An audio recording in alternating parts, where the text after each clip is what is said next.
পৌর নির্বাচনে চলছে মনোনয়নপত্র যাচাই বাছাই, শেষ দিনেও অনেকের প্রার্থিতা বাতিল।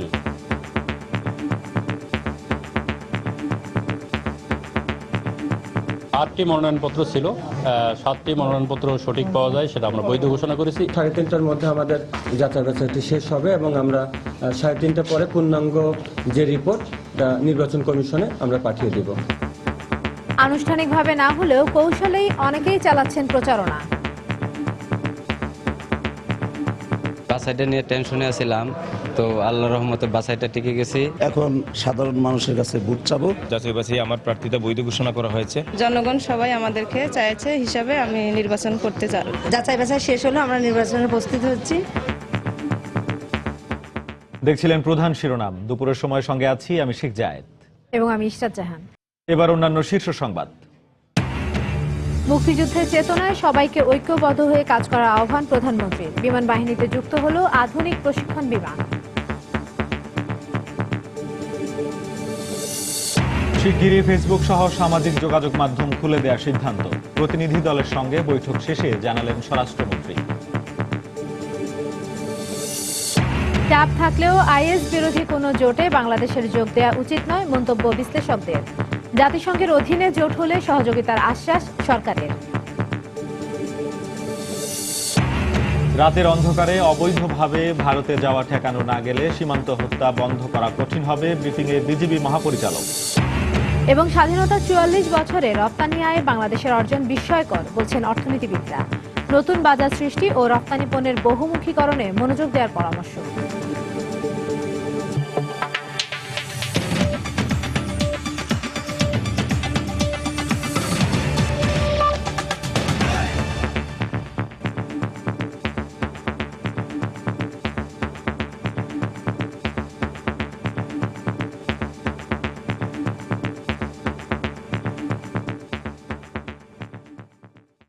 আসন্ন পৌর নির্বাচনে মনোনয়নপত্র যাচাই বাছাইয়ের দ্বিতীয় ও শেষ দিন আজ। রিটার্নিং কর্মকর্তারা প্রার্থীদের দাখিল করা মনোনয়নপত্র চূড়ান্ত যাচাই বাছাই শেষে আজই সারা দেশের বৈধ প্রার্থী ঘোষণা করবেন। এরই মধ্যে বেশ কিছু পৌরসভায় কয়েকজন মেয়র ও কাউন্সিলর প্রার্থীর মনোনয়নপত্র বাতিল করা হয়েছে। জেলা প্রতিনিধিদের পাঠানো তথ্য ছবি নিয়ে ডেস্ক রিপোর্ট। মনোনয়নপত্র যাচাই বাছাইয়ের দ্বিতীয় ও শেষ দিনে রাজশাহীতে 13টি পৌরসভার প্রার্থীদের মনোনয়নপত্র যাচাই বাছাই করা হয়। এ সময় ঋণ খেলাপি ও তথ্যের অসঙ্গতি সহ বিভিন্ন প্রয়োজনীয় কাগজপত্র না থাকায় অনেকের মনোনয়নপত্র বাতিল করেন রিটার্নিং কর্মকর্তা।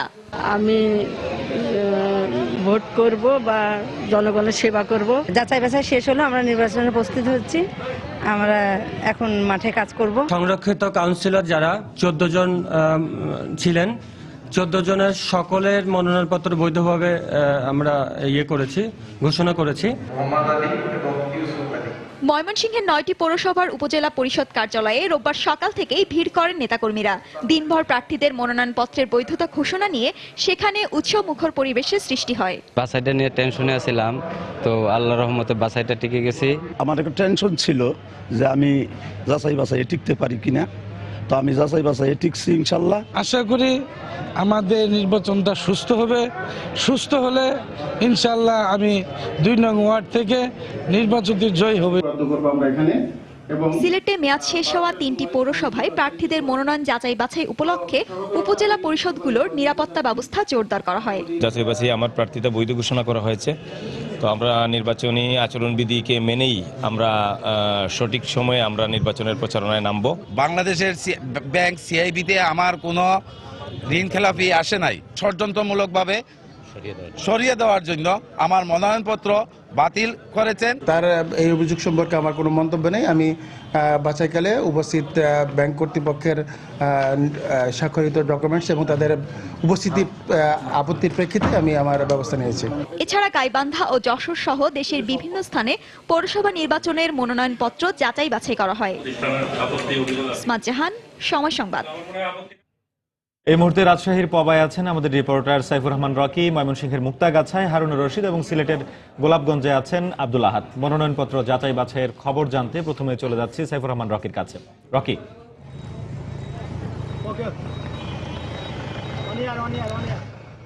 জায়েদ, আসলে আগামী 30 ডিসেম্বরের পৌর নির্বাচনের যে খবর, সেই খবরে কিন্তু রাজশাহীর 13টি জায়গায় নির্বাচনটি হচ্ছে। তো মূলত আমরা দেখেছি যে এখানকার ভোটার এবং প্রার্থীরা কিন্তু উচ্ছ্বাসিত, তারা কিন্তু আনন্দিত এবং ব্যাপক উৎসাহ উদ্দীপনার মধ্য দিয়ে কিন্তু তারা এই ভোটের যে প্রক্রিয়াগুলো আছে সেটি একটি একটি করে সম্পূর্ণ করছে। যেমন 3 তারিখে মনোনয়নপত্র জমা দেওয়ার শেষ ডেট ছিল, সেদিন কিন্তু যেসব প্রার্থীরা ছিলেন তারা মনোনয়নপত্র জমা দিয়েছিলেন। আজকে 6 ডিসেম্বর, আজকে যাচাই ও বাছাই চলছে শেষ দিনের মতন। গতকালও ছিল এই যাচাই বাছাই। তো মূলত আজকেও কিন্তু যেসব মেয়র এবং কাউন্সিলর প্রার্থীরা রয়েছেন তারা কিন্তু এর মধ্যে যাচাই বাছাই কাজ অনেকেই শেষ করেছেন, আরও কয়েকজন যাচাই বাছাই বাকি আছে, তারাও এখন যাচাই বাছাই করছেন। তো আমরা আসলে এ নিয়ে কয়েকজন ভোটারদের সাথে এবং প্রার্থীদের সাথে দেখি কথা বলার চেষ্টা করব যে আসলে আপনারা তো এই পৌর নির্বাচনে কাউন্সিলর হিসেবে আপনি ভোটে অংশ নিচ্ছেন, তো আপনি এসেছিলেন, আপনার যাচাই বাছাই শেষ হয়েছে কিনা? যাচাই বাছাই শেষ করেছি ভাই, এখন এইমাত্র নির্বাচনে তো দাঁড়াচ্ছেন, আসলে কেন নির্বাচনে দাঁড়াচ্ছেন? জনগণের সেবা করার উদ্দেশ্যকে নিয়েই কিনা? আসলে ভাই আমার মতো লোক, আমি চাই আমার মতো ছেলেরা সবাই এসে প্রাপ্তি হোক এবং দেশ সেবায় নিয়োজিত হোক। আমার উদ্দেশ্যই জনসেবা করা। আমি 3 নম্বরের কাউন্সিলর নাসিমউদ্দিন, নহাটা পৌরসভা। আচ্ছা, নহাটার একজন কাউন্সিলর প্রার্থী উনি। আমরা একজন ভোটারের সাথে কথা বলার চেষ্টা করব। আচ্ছা, আপনারা এই নির্বাচনে কেমন প্রার্থীকে ভোট দিবেন বলে এবং যোগ্য এবং সবার কাজ করার জন্য যোগ্য প্রার্থীকে ভোট দেবো, আমরা বেছে নিয়ে ভোট দেবো। ভোটাররা বলছেন যে আসলে তারা যোগ্য প্রার্থী যিনি তাকে বেছে দেখে শুনে ভোটটি দিবেন যাতে করে তাদের এলাকার উন্নয়ন হয়। রাজশাহীতে গতকাল এবং আজকে এই যাচাই বাছাইয়ের মধ্যে 8 জন মেয়র ক্যান্ডিডেট যারা ছিলেন তাদের প্রার্থিতা বাতিল হয়েছে এবং 12 জন কাউন্সিলরের প্রার্থিতা বাতিল করেছে আঞ্চলিক নির্বাচন কমিশন।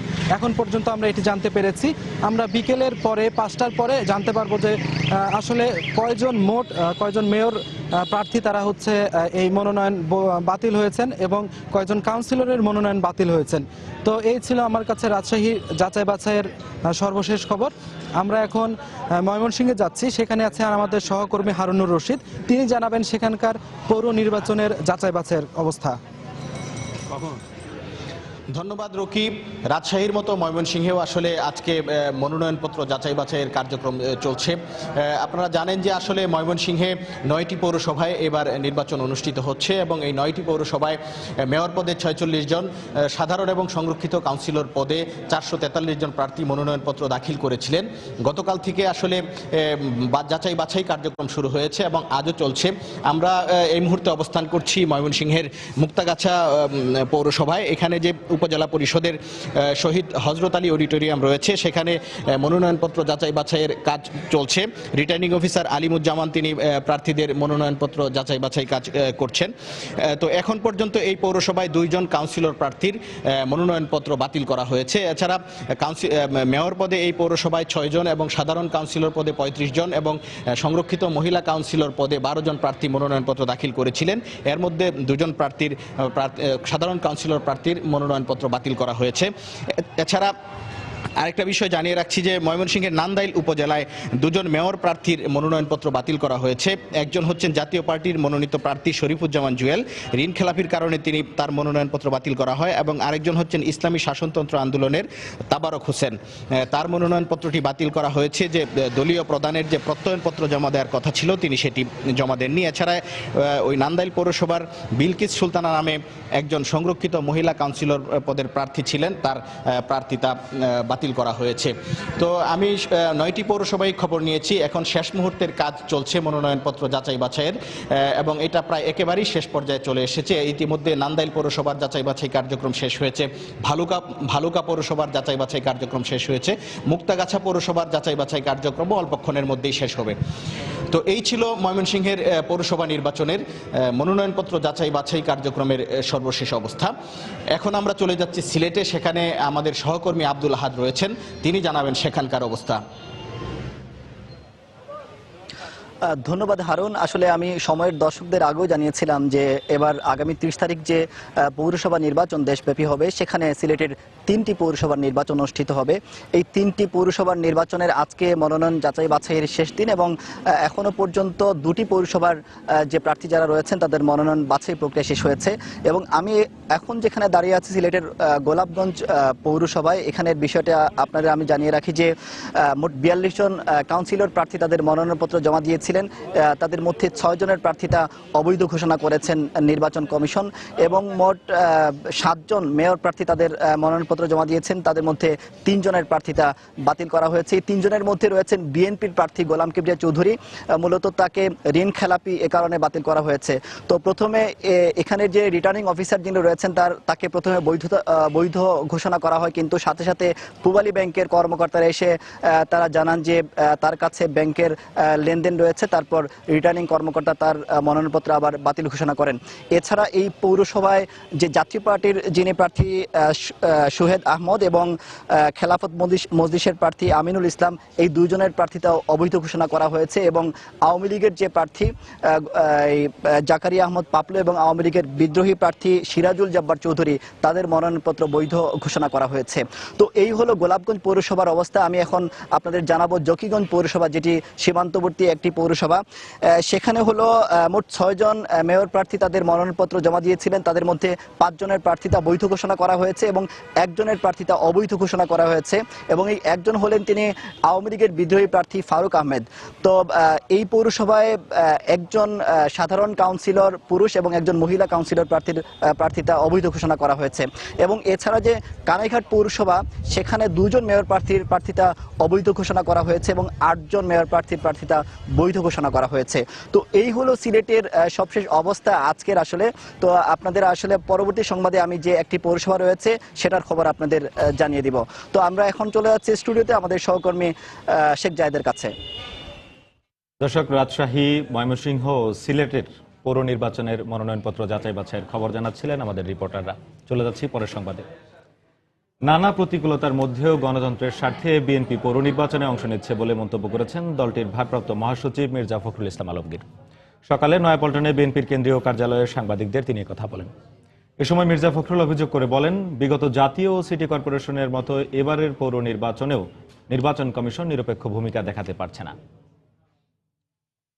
নির্বাচন কমিশনকে আমরা দেখছি গত জাতীয় নির্বাচন থেকে শুরু করে এখন পর্যন্ত নিরপেক্ষতার চিহ্ন মাত্র আমরা তাদের কাছে পাইনি এবং এইবারকার পৌর নির্বাচনে সেটা আরো বেশি করে দেখা দিয়েছে যে অতি কয়েকদিনের মধ্যে সমস্ত বিধি টিধি তৈরি করে তারা দিয়ে দিয়েছে, যে বিধিগুলো আপনার কোনো মতেই একটা অবাধ সুষ্ঠু নির্বাচনের জন্য সব দলকে অংশগ্রহণ করার জন্য যে একটা প্রস্তুতি সেটা নেওয়া সম্ভব হয়নি এবং এটা আরো প্রমাণ করেছে যে তারা এখানে দলীয় নির্দেশ পালন করছে। এই প্রতিকূল অবস্থার মধ্যেও আমরা নির্বাচনে এসেছি শুধুমাত্র গণতন্ত্রের স্বার্থে, যাতে গণতন্ত্রকে পুরো প্রতিষ্ঠা করবার জন্য আমরা আমাদের কাজগুলো করতে পারি।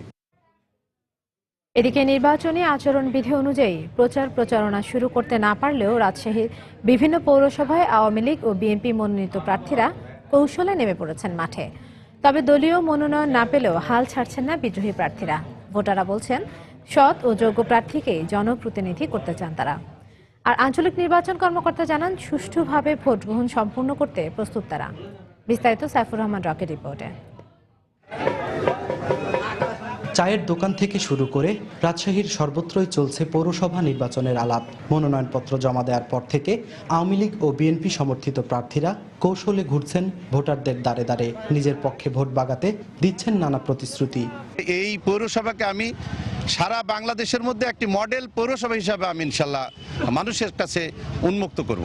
আর দলীয় মনোনয়ন না পেলেও স্বতন্ত্র প্রার্থী হিসেবে নির্বাচনী প্রচারণা চালাচ্ছেন আওয়ামী লীগ ও বিএনপির বিদ্রোহী প্রার্থীরা।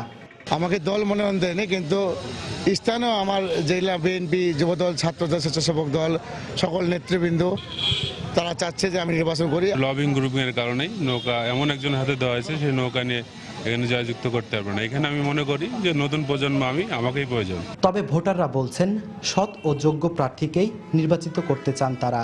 যে আমাদের পৌরসভার উন্নয়ন করবে এরকম প্রার্থী আমরা বেছে নেব ইনশাআল্লাহ। আমরা চাই নতুন প্রজন্ম যারা আমাদের দিকে সামনের দিকে এগিয়ে নেবে।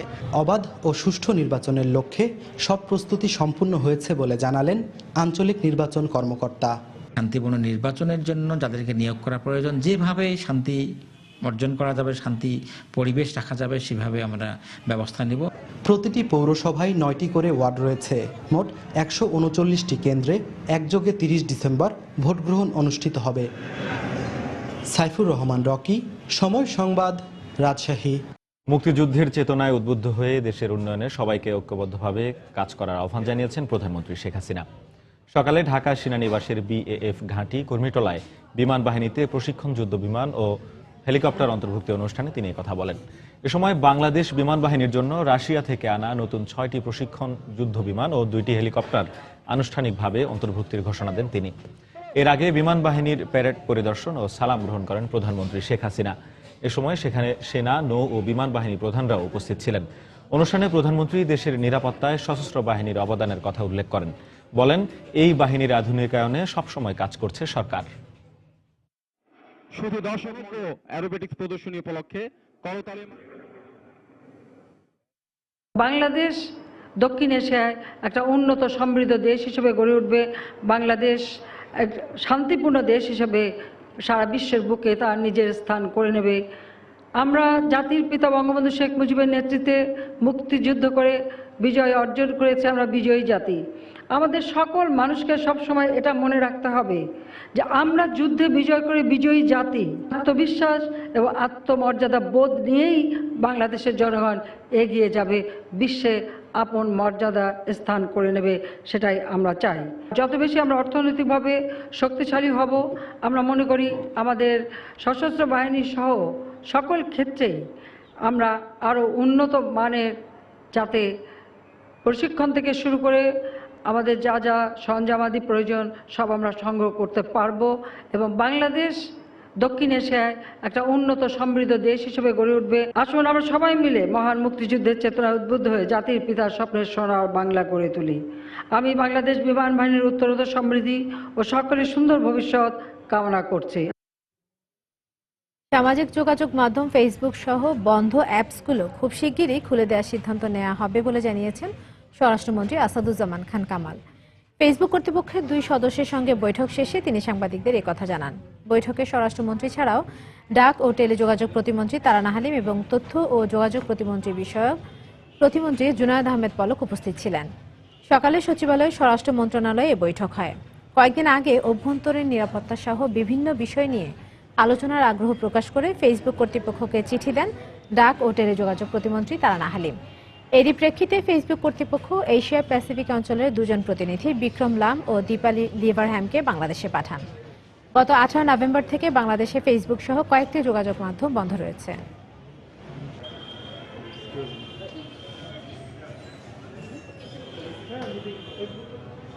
ফেসবুক অথরিটি যারা রিপ্রেজেন্ট করছেন তারাও কতখানি সহযোগিতা করতে পারবেন তারা বলছেন এবং এটা একটা ফ্রুটফুল ডিসকাশন হয়েছে। আমাদের সঙ্গে খুব সুন্দর এবং ফলপ্রসূ আলাপ হয়েছে। তো এখন আমাদের আরো কিছু চিন্তা ভাবনার বিষয় আছে, সেগুলো আমরা চিন্তা ভাবনা করে আমরা শীঘ্রই এটার ব্যবস্থা নেব। দেশে জঙ্গি সংগঠন আইএসের অস্তিত্ব আছে বলে পশ্চিমা বেশ কয়েকটি দেশ দাবি করলেও এই মুহূর্তে আইএস বিরোধী কোনো জোটে বাংলাদেশের যোগ দেওয়া উচিত হবে না বলে মনে করছেন আন্তর্জাতিক সম্পর্ক বিশ্লেষকরা।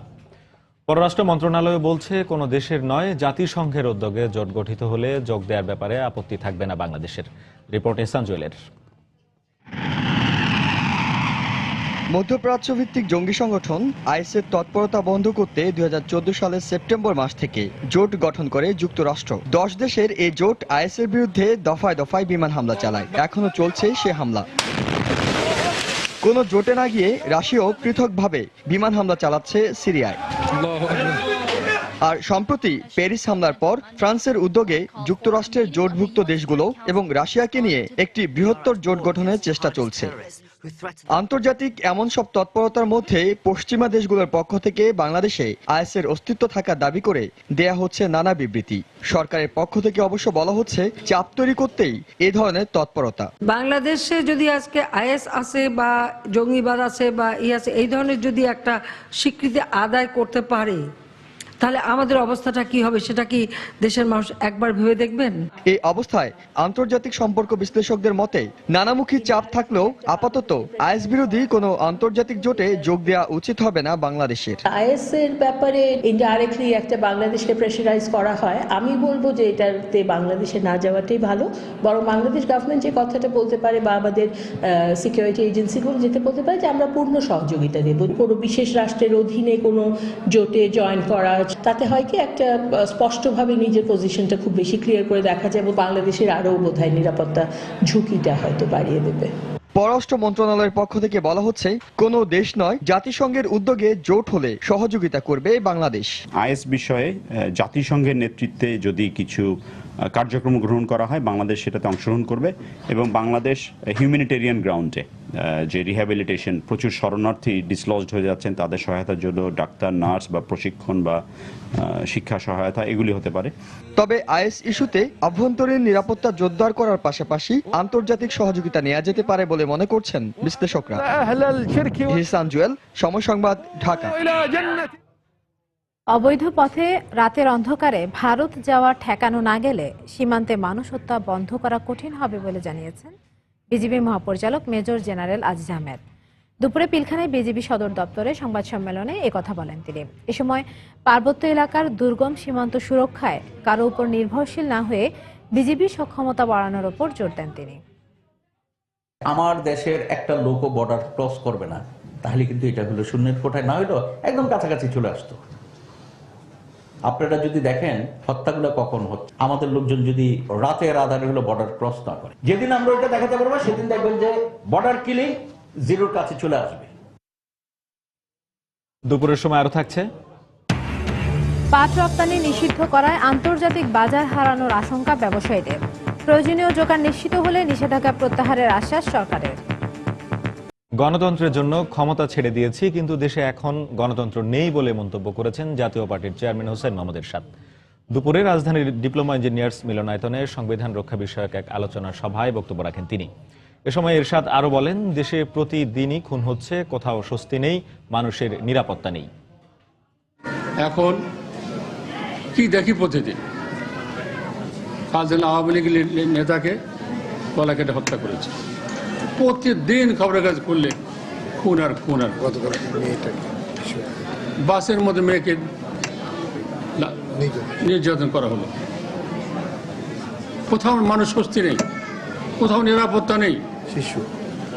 শিশুরাও নিরাপদ নয়, 5 বছরের একটি মেয়েকে ধর্ষণ করা হয়েছে কাল। কোথায় গেছে সমাজ, কোথায় গেছে আমাদের মূল্যবোধ? আমরা আজ অমানুষের পর্যায়ে পড়ে গেছি। কারণ কি? নেতৃত্বের অভাব, সুশাসনের অভাব।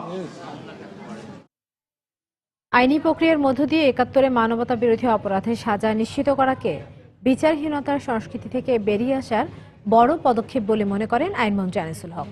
সকালে রাজধানীর সিডাপ মিলনায়তনে এক সেমিনারে বক্তব্য রাখেন তিনি। এদিকে গত কয়েক বছরে গুম হওয়া নাগরিকদের স্বজনদের দাবির প্রতি দৃষ্টি আকর্ষণ করে জাতীয় মানবাধিকার কমিশনের চেয়ারম্যান মিজানুর রহমান সুষ্ঠু তদন্তের আহ্বান জানান। 19টি পরিবার তারা যে প্রেস কনফারেন্স করেছে এবং তারা যে 2 বছর আগে আমার ছেলেকে বা আমার স্বামীকে বা আমার ভাইকে তুলে নিয়ে যাওয়া হয়েছে, আমি তার হদিশ জানি না, সে কোথায় গেছে, সে বেঁচে আছে না মরে গেছে, এই তথ্যটুকু আমার কাছে নেই। এই প্রশ্নগুলো রাষ্ট্রের কাছে পৌঁছুক। বলতে হবে যে হ্যাঁ, নাগরিককে আমি কেন নিয়েছি, কোথায় নিয়েছি, এবং যদি রাষ্ট্র না নিয়ে থাকে, যদি কোনো অপরাধী চক্র এই কাজগুলো করে থাকে, সেই অপরাধী চক্রের হাত থেকে জনগণকে নিরাপত্তা নিশ্চিত করবার দায়িত্ব তো রাষ্ট্রের উপরেই বর্তায়। রাষ্ট্র তো সেই দায়িত্ব এড়িয়ে যেতে পারে না। 71-এ যুদ্ধাপরাধীদের বিচারের আওতায় আনা এবং সব প্রতিকূলতা পেরিয়ে ধৈর্যের সাথে অভিযুক্তদের আইনি প্রক্রিয়ার মধ্য দিয়ে সাজা নিশ্চিত করা বিচারহীনতার সংস্কৃতি থেকে বেরিয়ে আসার বড় পদক্ষেপ। বাংলাদেশ জাতি হিসেবে 71 সালে গণহত্যা ও মানবাধিকার লঙ্ঘনের দুঃসহ পরিস্থিতির মধ্য থেকে গেছে। এই অসহনীয় পরিস্থিতি রাষ্ট্র হিসেবে এই দেশকে শুধু নিজেদের নাগরিকেরই নয়, বিশ্ব মানুষের মানবাধিকার বিষয়ে সদা সতর্ক করে তুলেছে। দিনাজপুরে কান্তজিউ মন্দিরের রাসমেলার যাত্রা প্যান্ডেলে ককটেল হামলার ঘটনায় বিস্ফোরক আইনে একটি মামলা করা হয়েছে। গত রাতে মেলার ইজারাদার হারিস উদ্দিন বাদী হয়ে কাহারুল থানায় মামলাটি দায়ের করেন। এদিকে কাহারোল থানার ভারপ্রাপ্ত কর্মকর্তাকে প্রত্যাহার করার পর থানার second officer sub inspector Tajul ইসলামকে চলতি দায়িত্ব দেওয়া হয়েছে। মেলা চললেও যে কোনো ধরনের অপ্রীতিকর পরিস্থিতি এড়াতে গতকাল থেকে যাত্রা ও সার্কাস বন্ধ রয়েছে। তবে মেলার নিরাপত্তায় কাজ করছে কাহারোল ও বীরগঞ্জ থানা পুলিশ, পাশাপাশি মোতায়েন রয়েছে র্যাব ও গোয়েন্দা পুলিশ। শুক্রবার রাত 12:30টার দিকে কান্তজিউ মন্দিরের রাস মেলায় যাত্রাপালা চলার সময় ককটেল হামলা চালায় দুর্বৃত্তরা।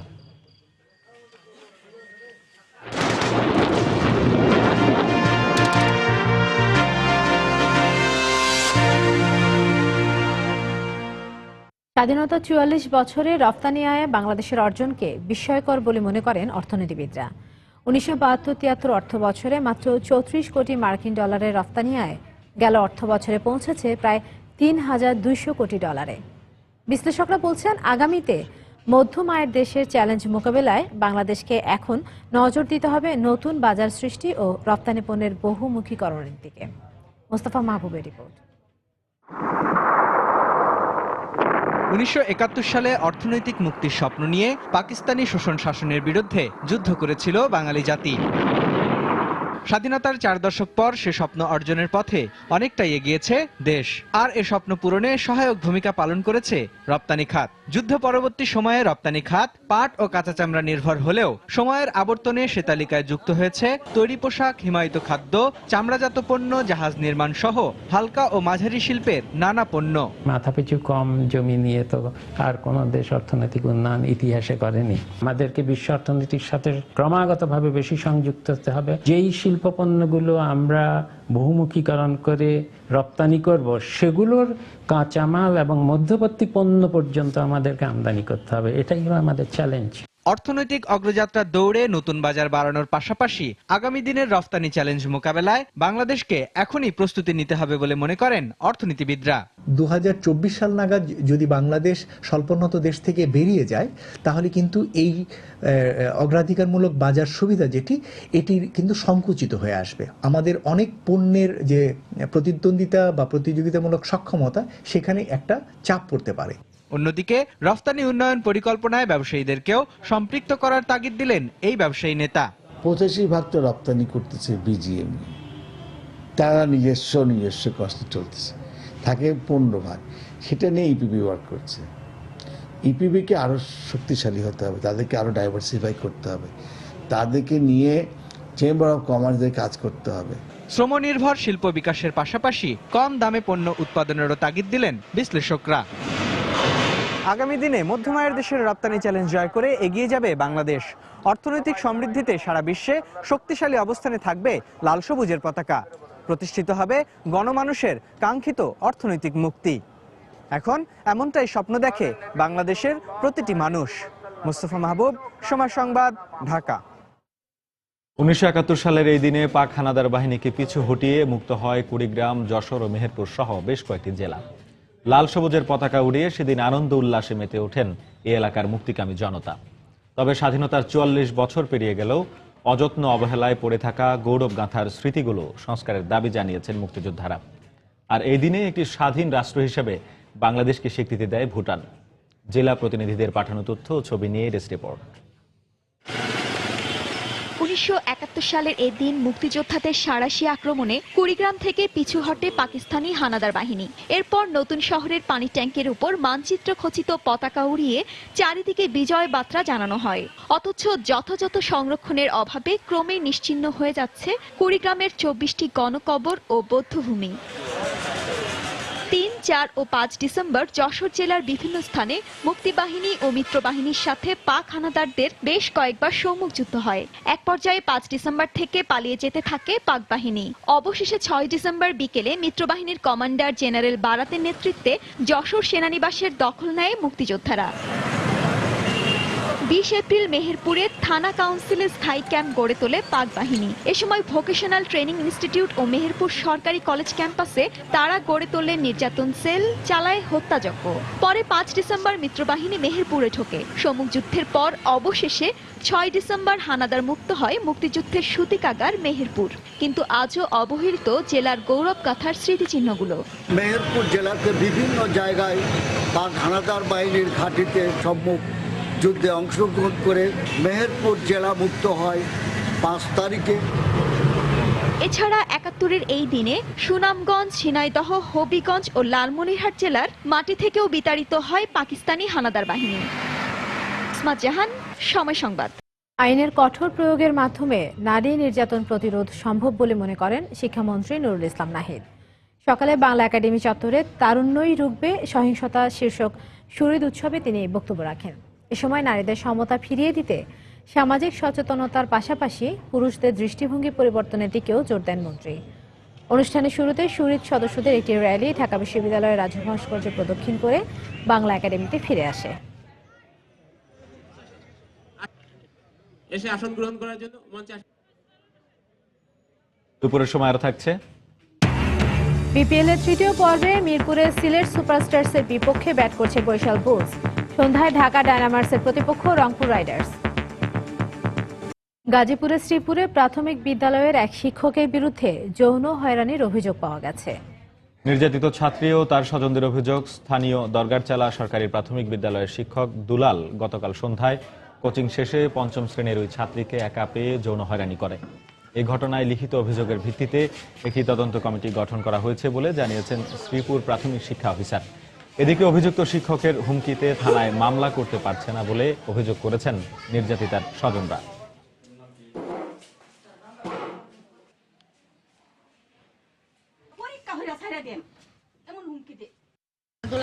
দুলাল মাস্টারের ভাই আছে, বাপ আছে, তারা আইসা বাড়িতে আর বাড়ির গার্জিয়ানকে হুমকি রেখেছে। মেয়ে ধরে আর কিছু কোনা তো আমি যদি এই কথা কয়ে দিই যে স্যার আমার মারে, আমার যদি ফরা না কয়ে দে। দরকারতলা সরকারি প্রাথমিক বিদ্যালয়ের শিক্ষক দুলাল মিয়ার বিরুদ্ধে একটা অভিযোগ পাওয়া গেছে যে আমি 3 সদস্যের একটা কমিটি গঠন করেছি এটি স্যারদের নিয়ে।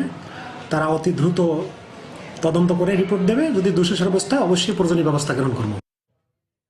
ফরিদপুরে পুলিশের তালিকাভুক্ত শীর্ষ সন্ত্রাসী হাতাকাটা শাহিনের লাশ উদ্ধার করা হয়েছে। শাহিন বিভিন্ন মামলায় 54 বছরের সাজাপ্রাপ্ত আসামি। ফরিদপুর থানা পুলিশ জানায়, গত রাত 1:30 দিকে শহরতলির নুরুমিয়া বাইপাস সড়কে গোলাগুলির খবর পেয়ে অভিযান চালায় পুলিশ। পরে সেখান থেকে শাহিনের মরদেহ উদ্ধার করে ফরিদপুর মেডিকেল কলেজ হাসপাতালের মর্গে পাঠানো হয়। শাহিনের বিরুদ্ধে হত্যা, চাঁদাবাজি সহ 18টি মামলা রয়েছে বলে জানিয়েছে পুলিশ।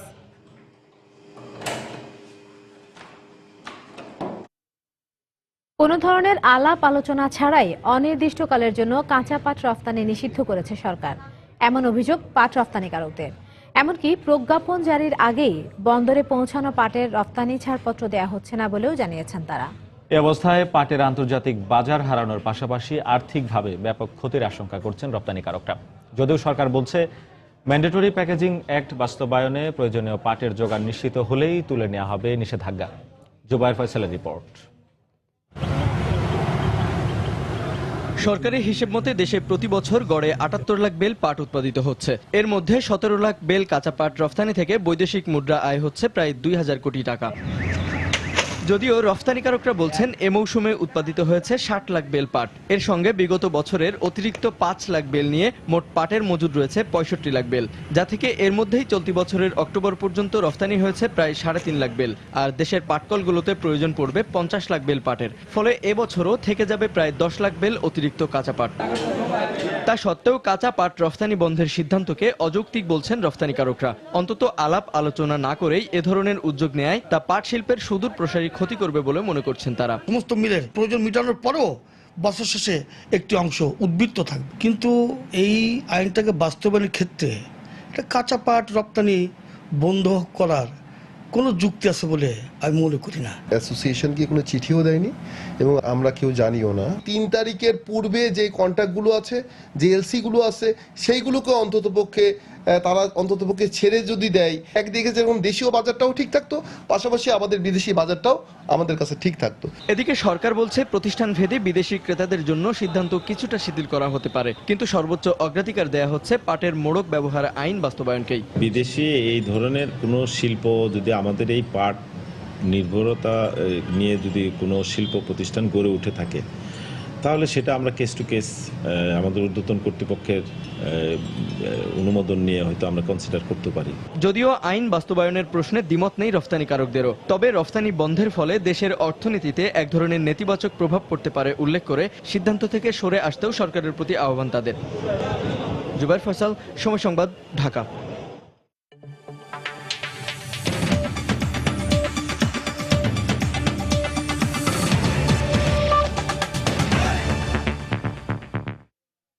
তুরস্কের রাষ্ট্রদূতকে তলব করেছে ইরাকের পররাষ্ট্র মন্ত্রণালয়। ইরাকের উত্তরাঞ্চলীয় শহর মসুলের কাছে তুর্কি সেনা মোতায়েনের প্রতিবাদ জানাতে তুর্কি রাষ্ট্রদূতকে ডেকে পাঠানো হয়েছে বলে জানানো হয়েছে। যত দ্রুত সম্ভব সেনা প্রত্যাহারের দাবি জানিয়েছে বাগদাদ। তবে তুর্কির প্রধানমন্ত্রী আহমেদ দাভুতোগলু দাবি করেছেন, নিয়মিত কর্মসূচির অংশ হিসেবেই ইরাকে আইএসের বিরুদ্ধে লড়াইয়ে দেশটির কুর্দি বাহিনীকে প্রশিক্ষণ দিতে এই সেনা মোতায়েন করা হয়েছে। এদিকে সিরিয়ার পূর্বাঞ্চলে আইএসের বিভিন্ন অবস্থান লক্ষ্য করে বিমান হামলা অব্যাহত রেখেছে ব্রিটেন। সেই সঙ্গে আইএসকে ব্রিটেনের নতুন এবং অন্যতম শক্তিশালী শত্রু উল্লেখ করে এই হামলা আরও জোরদারের ঘোষণা দিয়েছেন ব্রিটিশ প্রতিরক্ষা মন্ত্রী। এদিকে আইএসের সঙ্গে তুরস্কের তেল বাণিজ্য বিষয়ে সবকিছু জেনেও যুক্তরাষ্ট্র নীরব ভূমিকা পালন করছে বলে অভিযোগ করেছে রুশ প্রতিরক্ষা মন্ত্রণালয়। লন্ডনে মেট্রো স্টেশনে সন্ত্রাসী হামলায় 3 জন আহত হয়েছে। হামলাকারীকে আটক করেছে পুলিশ। শনিবার পশ্চিম লন্ডনের একটি পাতাল মেট্রো স্টেশনে 3 জনকে ছুরিকাঘাত করে সন্ত্রাসীরা। এ সময় হামলাকারী এটা সিরিয়ার জন্য বলে চিৎকার করে। হামলার পরপরই তাকে আটক করে পুলিশ। এ ঘটনায় আহত 3 জনকে হাসপাতালে ভর্তি করা হয়েছে। এর মধ্যে একজনের অবস্থা আশঙ্কাজনক। গত বুধবার থেকে এ পর্যন্ত আইএসের অবস্থান লক্ষ্য করে 2 বার সিরিয়ায় বিমান হামলা চালিয়েছে ব্রিটেন। এর আগে ব্রিটেনে 2005 সালের জুলাই মাসে পাতাল ট্রেন ও বাসে আইএসের আত্মঘাতী বোমা হামলায় 52 জন নিহত হয়।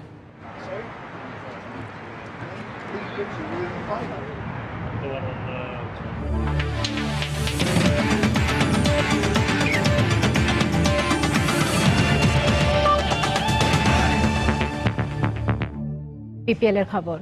চট্টগ্রাম পর্বের পর আবারও ঢাকায় শুরু হয়েছে ব্যাট বলের জমজমাট লড়াই। দিনের প্রথম ম্যাচে টস জিতে দুর্দান্ত ফর্মে থাকা বরিশাল বুলসকে ব্যাটিংয়ে পাঠিয়েছেন সিলেট সুপারস্টার্সের অধিনায়ক শহীদ আফ্রিদি। শেষ খবর পর্যন্ত বরিশালের সংগ্রহ 4 উইকেটে 29 রান। দুটি পরিবর্তন নিয়ে টস হেরে ব্যাটিংয়ে নামেন বরিশালের 2 ক্যারিবীয় ব্যাটসম্যান লুইস ও ক্রিস গেইল। টুর্নামেন্টের মাঝামাঝি সময় বরিশালের সঙ্গে যোগ দেওয়া ক্রিস গেইল কিছুটা সাবধানী হলেও রানের চাকা সচল রাখেন আসরের প্রথম সেঞ্চুরিয়ান লুইস। কিন্তু দলীয় 15 ও ব্যক্তিগত 12 রানে সোহেল তানভীরের প্রথম শিকার হয়ে মাঠ ছাড়েন লুইস। উইকেটে থিতু হওয়ার আগেই সাজঘরের পথ ধরেন হার্ড হিটার ক্রিস গেইল। দ্রুতই সতীর্থকে অনুসরণ করেন একটি জীবন পাওয়া রনি তালুকদার ও অধিনায়ক মাহমুদুল্লাহ। প্রথম সারির 4 ব্যাটসম্যানকে হারিয়ে বিপাকে পড়া বরিশালের ইনিংসের হাল ধরেছেন মেহেদী মারুফ ও সাব্বির। কোয়ালিফায়ারের সম্ভাবনা না থাকলেও বরিশালের বিপক্ষে একটি পরিবর্তন ও নতুন অধিনায়কের পরিকল্পনায় মাঠে নেমেছে সিলেট সুপারস্টার্স।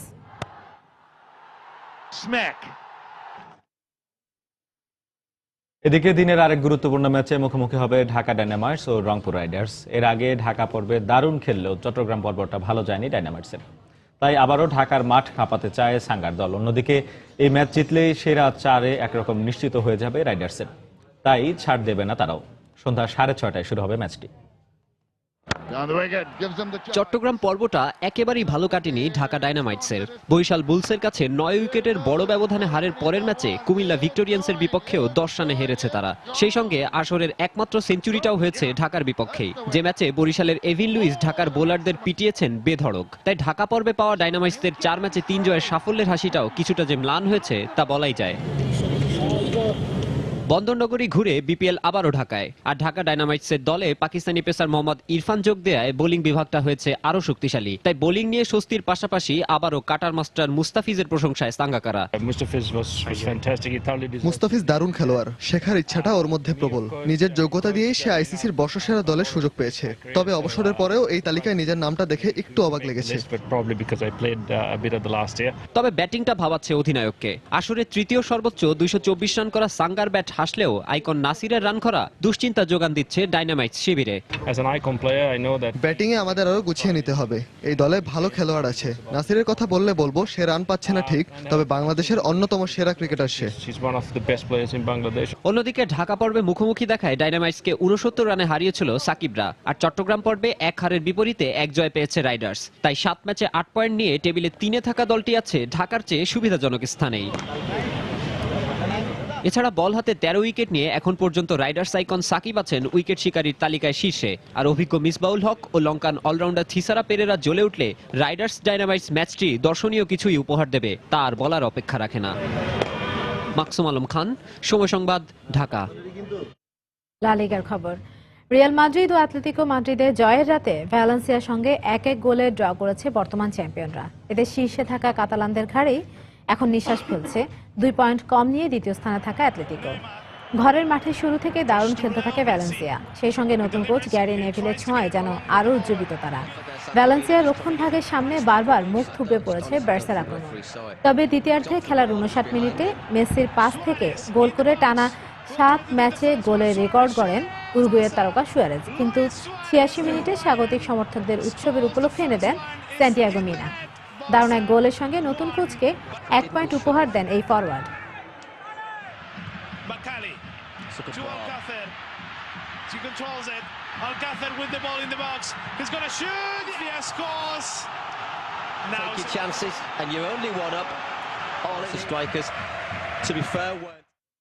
দুপুরের সময় পর্যায়ে শীর্ষ সংবাদ জানিয়ে দিচ্ছে একবার। পৌর নির্বাচনে চলছে মনোনয়নপত্র যাচাই বাছাই। শেষ দিনেও অনেকের প্রার্থিতা বাতিল। আনুষ্ঠানিকভাবে না হলেও কৌশলে অনেকেই চালাচ্ছেন প্রচারণা। মুক্তিযুদ্ধের চেতনায় সবাইকে ঐক্যবদ্ধ হয়ে কাজ করার আহ্বান প্রধানমন্ত্রীর। বিমান বাহিনীতে যুক্ত হলো আধুনিক প্রশিক্ষণ বিমান।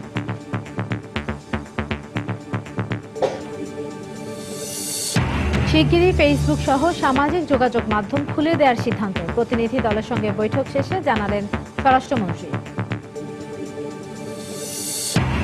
চাপ থাকলেও আইএস বিরোধী কোনো জোটে বাংলাদেশের যোগ দেওয়া উচিত নয় মন্তব্য বিশ্লেষকদের। জাতিসংঘের অধীনে জোট হলে সহযোগিতার আশ্বাস সরকারের। এবং রাতের অন্ধকারে অবৈধভাবে ভারতে যাওয়া ঠেকানো না গেলে সীমান্ত হত্যা বন্ধ করা কঠিন হবে, ব্রিফিংয়ে বিজিবি মহাপরিচালক। দর্শক, এই ছিল দুপুরের সময়। যে কোনো খবর পেতে ভিজিট করুন সময়নিউজ.tv। সঙ্গে থাকুন সময়।